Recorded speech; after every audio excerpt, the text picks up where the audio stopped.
This talk was recorded for St. Anthony Messenger Press. The speaker is Father Richard Sweeney. I'd like to welcome you back again tonight to our continuing reflection on the question of spirituality and the phases or stages of adulthood. For those of you who are here the first time tonight, I'd like to just recap very briefly what we have been doing, or at least trying to do.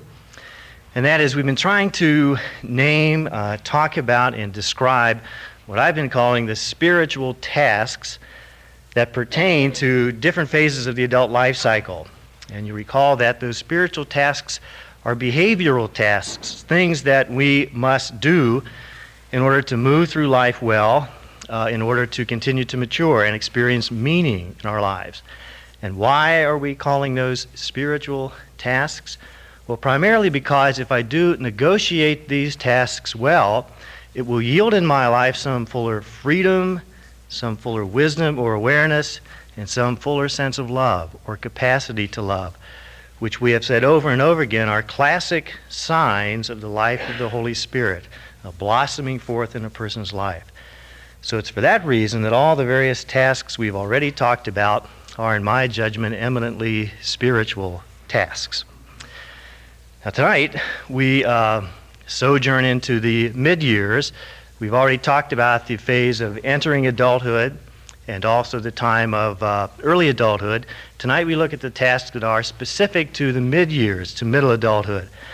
Don't want to imply that the first time we ever experience some of these issues are during the mid-years, but I do want to apply that it's especially during these years that these tasks seem to become challenging. Now, let me begin by saying that I cited a number of times some of the work of the study that was done by Daniel Levinson in his book, The Seasons of a Man's Life.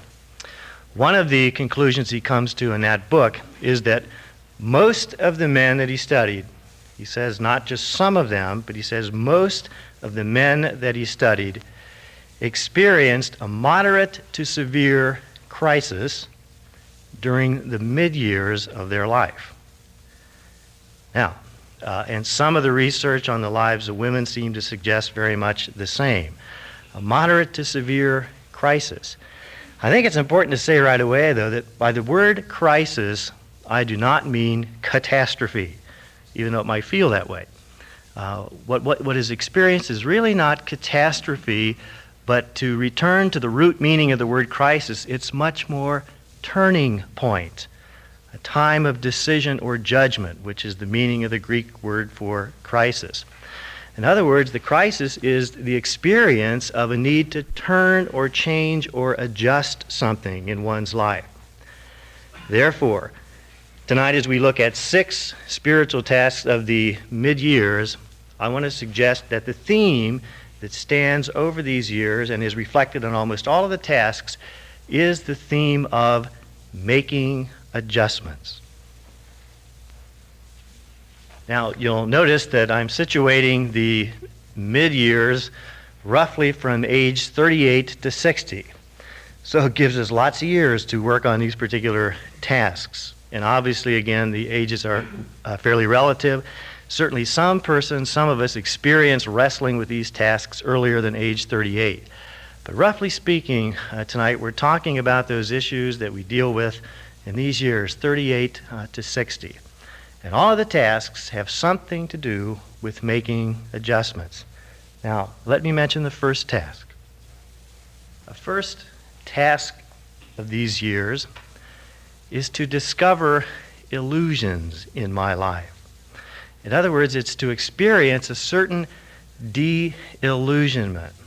Now, not disillusionment, although there may be some of that, but what I'm really speaking about is a time of de-illusionment. In other words, when we arrive at these mid-years of our life, what is usually the case, if we're honest with ourselves, is that we begin to recognize certain things that we thought were true, but we're beginning to discover are not. Certain illusions or false assumptions that have very much been influencing our life. And that's true for all of us. So the task before us is to recognize, name, and discard some of the illusions or the false assumptions that have been with us perhaps for years. Now, the illusions might be something like, my children are my life, which sounds good, but if I attempt to find the total meaning of my life in my children, I will find that there's some illusion there. That while there's some truth to that, there's also a false assumption. I cannot find the total meaning of my life only in my children. And so that's an illusion I may have to adjust a bit. Or the illusion that my work is my life. That's what will give meaning to my life. Often around the mid-years, a person who may have assumed that, perhaps unconsciously, comes to awareness that even that isn't quite going to work. Or it might be a more religious illusion. An illusion, for example, like Christianity is the only way to God. I think most of us have believed that for years in our lives, and yet we have the experience of meeting many people who are not Christian, and yet who exhibit all the signs of holiness we've already talked about, and that forces us to rethink that a bit and perhaps recognize an illusion or a false assumption that has been influencing my life. I'd like to recommend to you a book which is on the reading list, the bibliography for you. It's a book called Transformations, and it's written by a man named Roger Gould, a psychiatrist. And the entire book deals with the false assumptions that we live by in our life, but that we're invited to discard as we move through life. And he studies the whole process of adult maturity as a process of gradually discarding false assumptions, things that I thought were totally true, but now I realize are perhaps only partly true. For example, he says that one of the most frequent false assumptions that almost every one of us lives by, but that sooner or later we have to discard in our lives, is this false assumption. Reason, responsibility, and hard work will prevail over all forces. Not true, not true. It's a false assumption. But we oftentimes do think that if we're reasonable and we work hard and we're sincere, then things should work out okay. But they often do not. And so that's a false assumption that sooner or later we come to realize. Let me share with you another example of a man I got to know a number of years ago who would be roughly around about, I'd say, age 40, early 40s. And this is a man who I think experienced significant change, growth, adjustment, transformation in his life by simply discovering a false assumption, an illusion. This is a man who frequently experienced depression.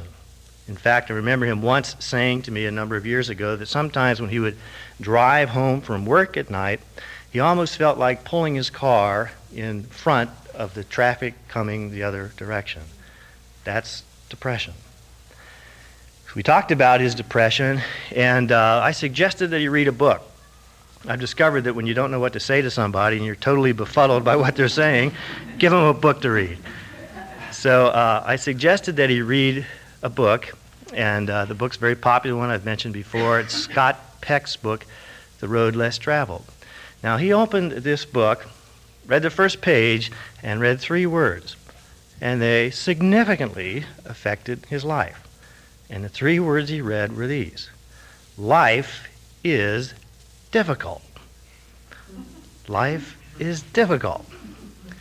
Seems obvious enough, but what he said to me, he said, you know, I never looked at life that way. And I assumed that if things were not going well, and I was having problems and involved with struggles, I was doing something wrong, because life should go well. And that was a new revelation that shattered or exploded that false assumption that life should be easy. And that's very much what we need to do frequently throughout our lives, but to discover those false assumptions that influence us, but that we need to discard. Let me give you another example.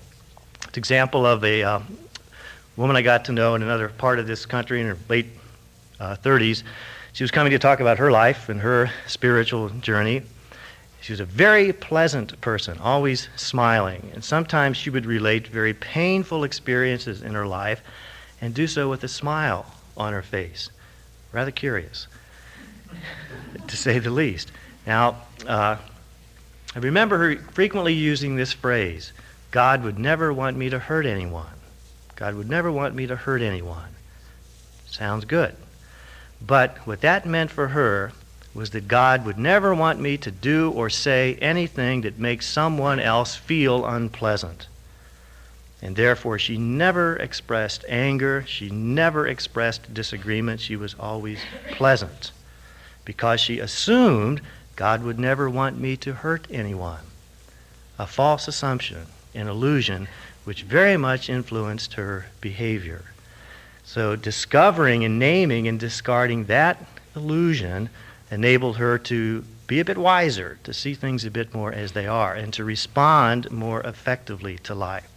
So discovering illusions, undergoing de-illusionment is a major task of these years. You may recall that we said the first night, in quoting Thomas Merton, referred to Merton's great line that the greatest obstacle to spiritual growth is illusion, is not seeing things the way they are. Because I can be real sincere, and yet if I don't quite see things as they are, I'm not really in touch with life. So it's especially in the middle years when we have enough courage and perhaps strength of identity to honestly look at false assumptions in our lives and begin to discard them. That's a task of the mid-years. So that's the first task I'd like to share with you tonight. Now the second somewhat flows out of that. And that task is to modify my vocation or my sense of my vocation. Now what does this refer to? Well, it refers to the fact for most of us in our lives, I suppose in fact for all of us, we form, consciously or not, a certain dream or image of what our life will be. Professionally, relationally, perhaps religiously, we have early in life our image or our dream of the way our life will be, our vocation, if you will. Well, by the time most of us get into the middle years, 38 and on, what we obviously realize is it hasn't happened that way. Our dream has not perfectly or completely materialized, perhaps because it really was not a good dream.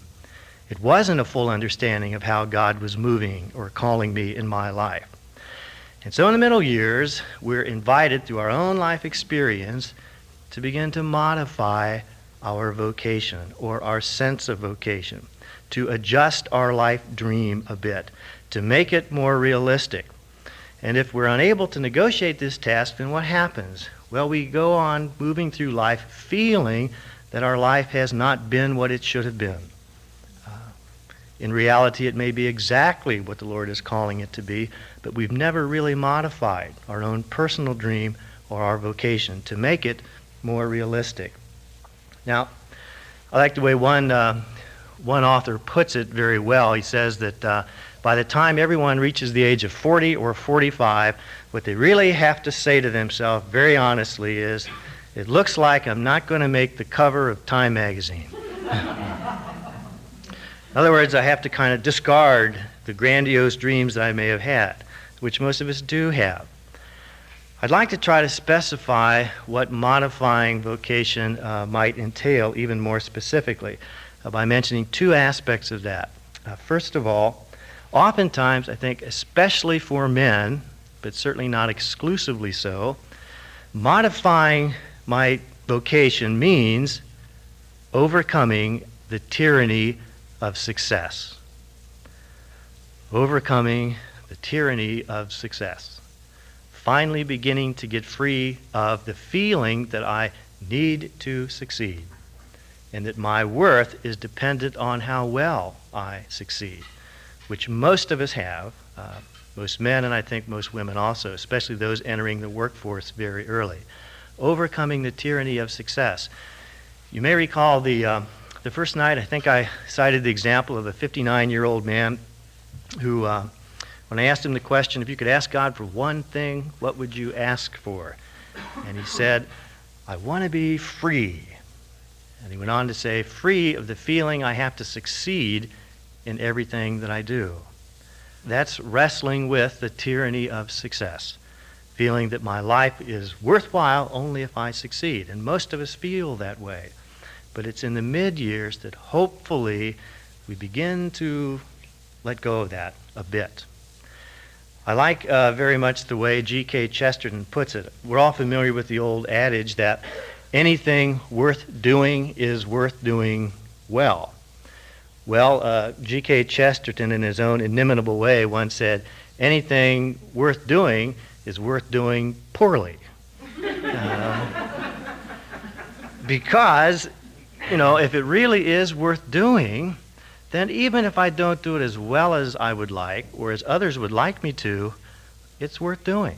And I don't have to do it perfectly. I don't have to succeed as much as I would like. So overcoming the tyranny of success is certainly an issue most of us wrestle with. And that's part of modifying my dream or my vocation.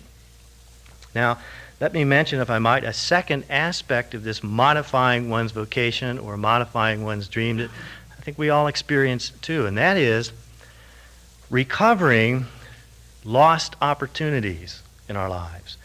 Part of modifying one's dream or one's life direction is recovering a part of my life that I previously bypassed, or recovering opportunities that I very understandably maybe had to forgo at one time in my life. But now it's an opportunity for me to modify my life a bit, to modify my vocation and dream by going back and recovering opportunities that I never really got to grab hold of. For example, too long ago I had some dealings with a man about 47 years of age, and he was a man who early in life was really drawn to art. He felt he had a real gift for painting. Well, his father was a very successful businessman and said to him, look, you cannot make a living as an artist. Go into business. And so he did. And he was very successful in business. When I met him, he was the vice president of the particular company he was a part of. And yet, at 47 years of age, he was not too awfully happy. And he was lamenting the fact that he had never really gone with art in his life. And he found himself wanting to spend much more time drawing and painting and pulling away from his business a little bit more. Well, I think that's a very healthy phenomenon. He was using this time in his life as a way of recovering parts of himself that had never quite gotten a chance. And that's a task that befalls us. And if we don't negotiate this task, obviously what happens is, as we move on into the late years of our life, we feel as if we never really lived the life perhaps the Lord intended. We never really utilized gifts that were given to us. So it's at midlife that maybe we feel the desire to do that more fully. Now let me say what it is very frequently the case is that for men, part of what gets recovered is intimacy. And we talked about this some in the last session, but oftentimes for the sake of getting established in one's work and one's career, what gets put on the back burner is the issue of intimacy, more intimate communication. And so that's what a man in the middle years might suddenly begin to discover more of a need for, and a desire for, and an interest in, to relate more intimately. However, what also oftentimes happens too is that many times for women, what they might be recovering is identity. What I want to recover or reestablish or assert or develop is a sense of my own identity, a sense of my own unique contribution, perhaps to begin my own career or my own life work. Now that's not always the case, but sometimes it is. So what you frequently get is two people trying to recover almost the exact opposite thing, which makes relationship challenging, to say the least. So the point that I'm just trying to make is that one of the tasks of the mid-years is to begin to recognize, and usually we start to feel the absence of some part of our life. We start to feel some dissatisfaction. And that's the invitation to begin to look for, to recover, to go back to what I perhaps missed for good reasons earlier in one's life, because we can't do it all. So that is essential to the task of modifying one's vocation or modifying one's dream. Now, let me move on to a third task, which in some respects is almost a specification of the second. The third task I would like to mention is the task of recovering, or perhaps discovering for the first time, the masculine or feminine dimension of myself. Now, this may sound a little curious. Very much influenced here, obviously, by the work of Carl Jung, the Swiss psychiatrist, who really advanced the notion of masculine and feminine personality traits. I'd like to describe it in this way. All of us, as we move into life in the early adult years, develop a certain set of personality traits. For example, I might develop a real sense of initiative in my life. However, whatever trait I develop, its opposite I will probably leave fairly undeveloped, or at least not as developed. So if I become initiating, I may not be real receptive. Or let's say I develop a capacity for assertion, but I may not be real accepting. I might develop my critical ability, but then I might not be as compassionate. I might develop a real sense of logic, a rational thinking, but then I might not know much about intuition and feeling. Or I might be very productive, but then I might not be real nurturing. I might not be inclined to nurture that which has been produced. So in other words, if we develop one set of traits in our lives, and we all do, the opposite traits remain somewhat undeveloped or fall into the unconscious. Now, there are certain personality traits, and we all possess all of these, that our society, generally speaking, tends to encourage in men. They're not purely masculine traits, but they are traits that our society kind of encourages men to develop. And that was the first set of traits I referred to: initiative, productivity, assertion, competitiveness, logical thinking, etc., etc., etc. Now, if a man in the extreme develops all of those, it's highly probable that some of the other traits, acceptance, compassion, nurturance, feeling, may be less developed. And all we're saying here is that it will become important, vitally important at one time in his life, to begin to recognize, develop, and accept those other parts of himself. Now, here I'm referring to those other traits as feminine, not because they really are feminine, not because they belong only to women, because they don't, but rather because our society tends to attribute those more to women. And so, painting this in rather broad strokes, it may also be the case that a woman in the extreme develops a capacity for compassion, for understanding, for sympathy, for nurturance, for feeling, but does not develop the capacity for assertiveness, for initiative, for productivity, for critique. And sooner or later in her life, she will need to develop those. Let me qualify all of that by again saying we possess all of those traits. They're not really masculine or feminine, but what is critical, I think, to say is that whatever ones we have not developed, especially around the mid-years, we're going to feel the absence of. We're going to experience some situations where we don't have at our access what we need. Now, let me exemplify this if I might. Let me take a very extreme case of, let's say, a man who has developed all of what we are calling the masculine qualities and has not developed and does not appreciate many of what we're calling the feminine traits. In the extreme, such a man will invariably relate to women in certain stereotypical ways. Namely, he will relate to women probably as mothers whose role it is to take care of, support, and nurture him, because they're the ones with all of those traits. Or he will relate to them perhaps as a sexual object, again, whose purpose is to respond to the needs of men and bring all of these other traits into his life. Or he will relate to them as subordinates.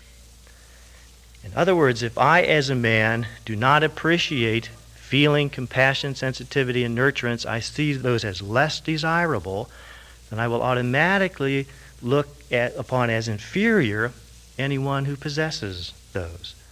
And so women unconsciously get subordinated, which obviously has been the history of much of Western civilization.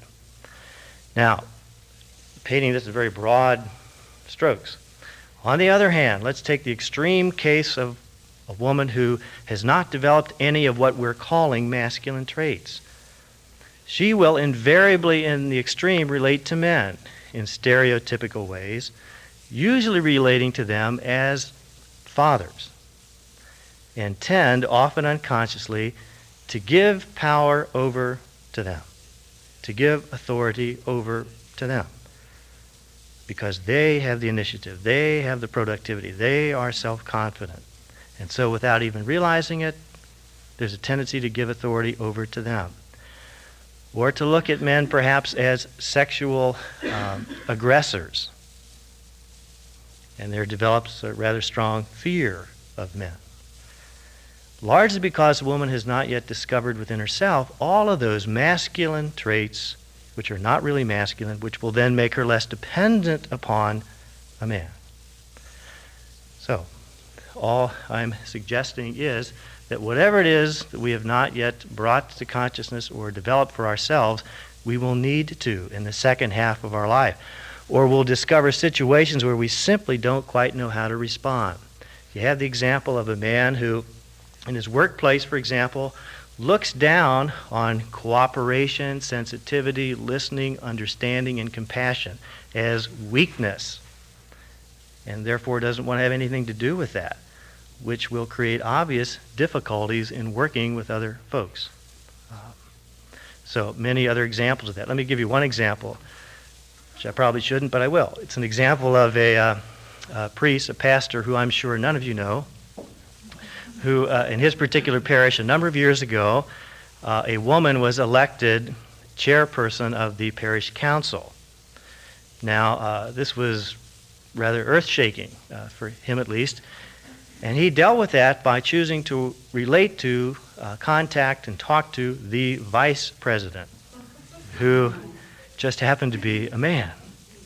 And I remember him saying once, "I just find men so much more reasonable." Again, I would suggest that this is a man who probably is not real familiar with what we're calling the feminine dimensions of himself, and therefore is uncomfortable with that when he encounters it in another person. So, a major task of these mid-years is to recover masculine or feminine parts of myself, or whatever personality traits I have not yet recognized within myself.